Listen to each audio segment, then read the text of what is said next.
I really think we need a new Attorney General. Yeah. Pretty badly. So we've got these two Republicans who are running for this. I'm the only Democrat running for it. And goodness gracious, I don't know if you've all seen, but they're on TV quite a bit.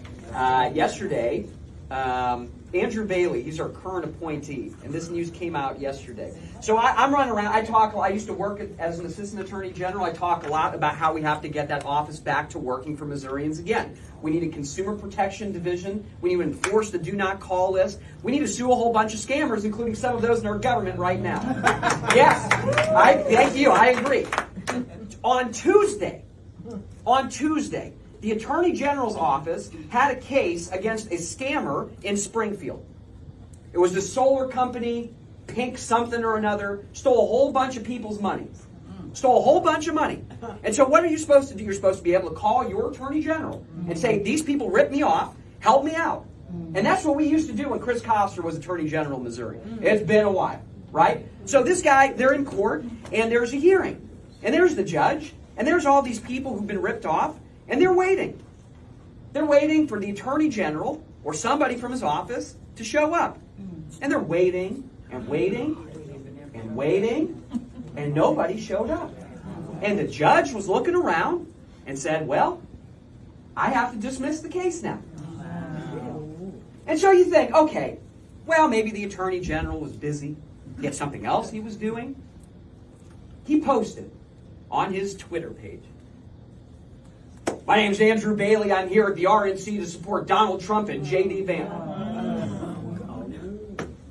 That was more important to him than doing his actual job. So we need to fire him. He's got to go. We got to get rid of that guy, right? We got to do it. We have to do it. He is flushing our money down the toilet every day. And I can't tell you how many messages I've gotten from folks who said, Mr. Gross, I am switching my party in this race to vote for you because I am sick and tired of seeing my money going absolutely nowhere. That's what's happening. As Attorney General, I will start a public corruption unit to sue these people in our government who are stealing our money. It's time for you to see where your money's going and make sure it's going to the right spot. I will make sure that happens. As Attorney General, I will start our state's first civil rights division in the history of our state. Most other states have one. Missouri doesn't, because look at who's running Missouri right now. It's time to hold these folks accountable, and we can do it. And there's so many people who talk to me, and they're like, well, what does the Attorney General actually do? Are they supposed to do any of this stuff? We've gotten so used to how bad our government is. We've just accepted the fact that folks aren't going to stand up for working families and our right to organize in the workplace. They're going to go after wage theft, like they're doing in other states.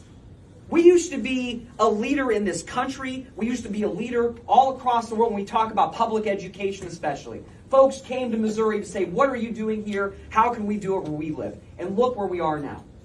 It's time for leadership in Missouri that is going to put Missouri back on top. It's time for leadership that actually wants to represent you and your family. And that should be the bottom line of what our Attorney General does for us. So my name's Elad Gross, and I'm going to beat these guys in November because it's about time we have an Attorney General who wants to have our